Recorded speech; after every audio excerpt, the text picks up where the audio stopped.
It's a Sunday night, late night. I decided to get the back room organized. Actually have, I hired a guy for 1 week. And nice guy, but he just wasn't the guy for the job. Let him go. As I'm letting him go in the office, in walks one of my old mechanics. Guy was one of the best welders I've ever seen. Amazing fabricator. And all around heavy man, timing chains, big jobs, So he came back looking for a job. In the meantime, my senior guy has been talking about working in the office because his shoulders bother him. So the guy I initially hired and just fired was supposed to work the office, but he just was not office material. So this all worked out really good. So I'm feeling good on a Sunday night. Straightening up the back room, getting ready for some action, right? With the new guy, maybe I'll get my DTM race car finally built on the track, on the road. My little hidden honey, 2.58 liter Cosworth.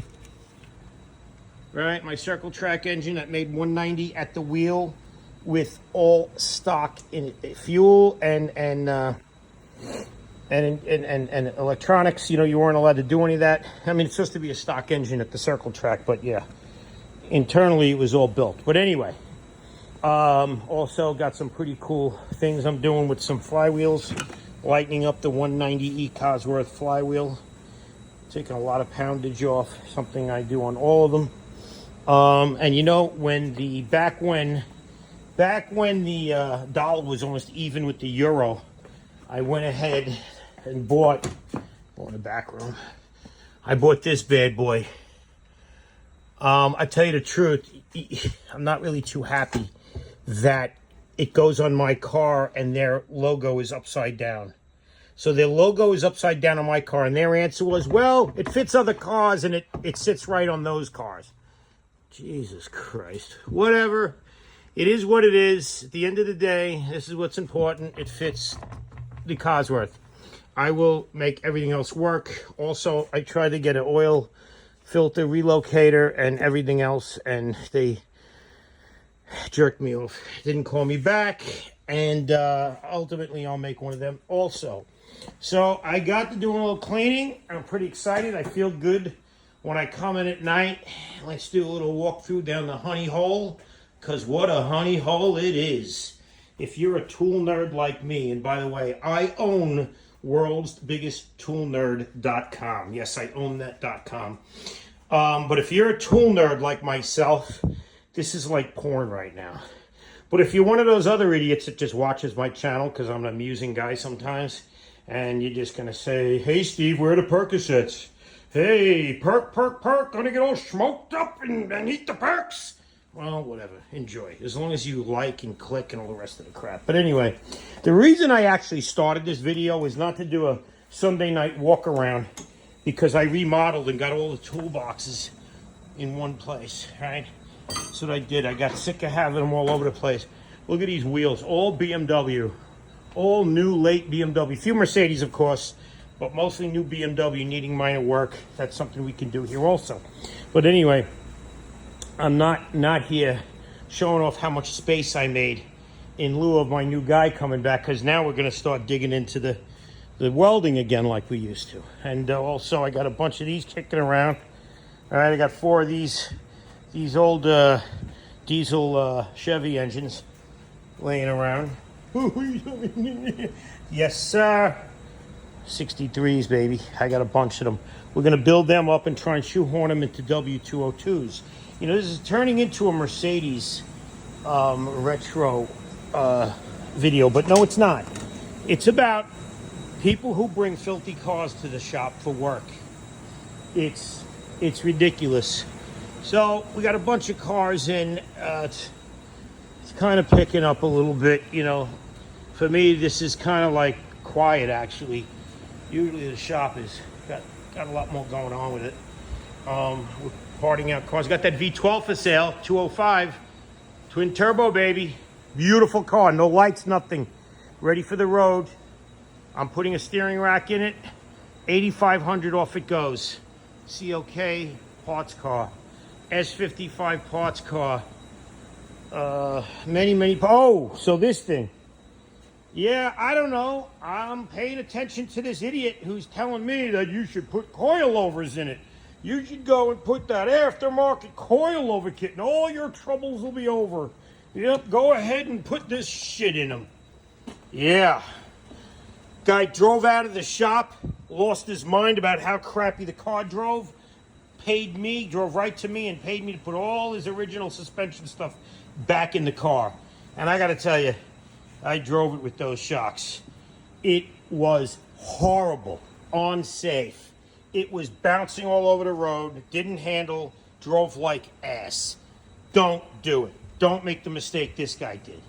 It's like going to McDonald's for steak. I said it once, I'll say it again. Anyway, I got this little honey here. Look at this little manual gearbox, X3.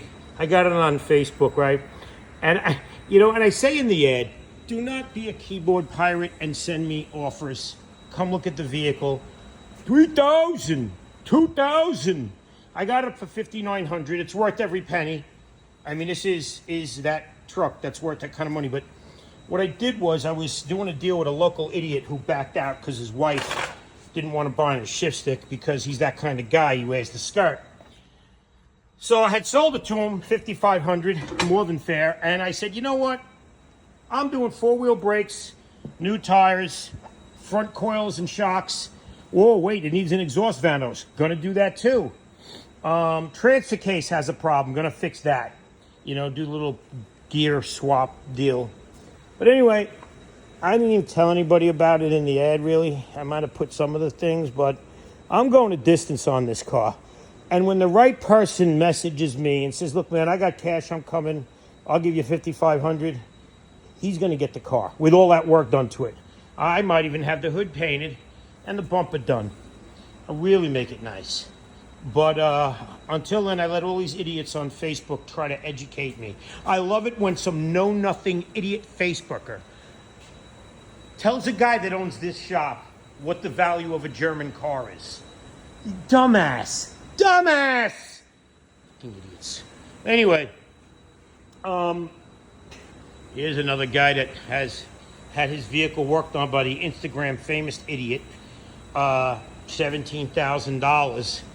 So far, he's given me $7,500 to undo the crap that guy did and fix the car.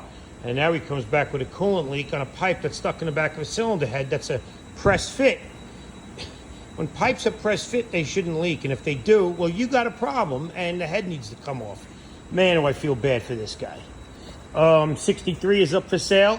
Look at that S430. That car gets over 20 miles to the gallon for anybody who doesn't know. I'm going to sell that car for $3,000. Clean as hell. The interior is cleaner than the exterior. $3,000.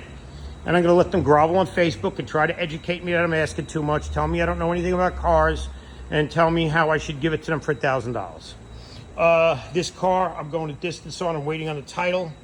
That wheel is temporary. Some nice wheels. Whatever. The wheels. We're gonna fix this up and sell on the title. Because anyway, this is the car that made me start filming. This vehicle was dropped off. For starters, check out this inspection sticker. Check it out. It's as fake as they get. This is a Facebook inspection sticker. Idiots sell them on Facebook. Now, the reason I'm videoing this car is, check this out. How does one... I can't. I couldn't even begin. And this is a woman that owns this car. A woman. And I never met her. I'm working with her son, who's a real nice kid. But this vehicle tells me that somebody has some serious issues. My guys didn't even want to pull it in the building. Did not even want to pull it in the building. A mental note to anybody who owns a vehicle like this. First of all, do not let it be a Mercedes. Do not let it be a Mercedes. Like, why would you even, if you live like this, why would you want to ascertain a Mercedes? Horrible. And number two, before it goes to any shop, empty the shit out and have it washed. Drag a vacuum through it. Do something. And, it's sad because, like I said, the kid's a good dude. And he told me about this car. And he told me how he brought it to some other mechanic. and his girlfriend sitting there who knows the story already. If you don't bring a car to me, forget it. You're getting screwed 90% of the time. I'll give it up. 10% of guys out there are probably good, honest, and do the right thing like myself. But 90% of the time, you're getting screwed. So he starts telling me, hey, I'm looking at a car for my mom. It's an 06 or 07 E350, right? I stop him in his tracks. I say, hey, that's a balance shaft timing chain issue vehicle. Do not buy it. It can't be fixed. It's not worth it. It's a headache. Don't get involved with it. Well, tell you the truth, I already bought it. And yeah, you're right, it has a problem they can't figure out. I said, I'm telling you what it is. Boom, fast forward a month later. They're putting an engine in it. Yes, the shop, I don't know, Jose Romero Motors, Jose and Jose, whoever they were, they got the car at the shop. So their answer is, oh, well, we can't fix it. Let's just change the engine. We can't fix the inherently bad engine. Let's buy another inherently bad engine and put it in the vehicle. So that's what they did. I can't believe this video is 11 minutes already. This is ridiculous. But anyway, so they put the engine in the vehicle, and I stopped him in his tracks when he's telling me the story again about how the engine's going in the vehicle. I told him it's going to come back with the same problem. Sure as shit, comes back with the same exact problem. Same exact problem. I don't understand people. You can lead a horse to water, but you can't make him drink. It is utterly ridiculous what this guy's been through with this car. And I gotta say, it's all his own fault for not using his brain. He's just walking headfirst into a wall and doesn't want to find the door. But let me let you go. You've heard enough. We're going on 12 minutes, long-ass video. But clean your car before you bring it to a shop. Clean it.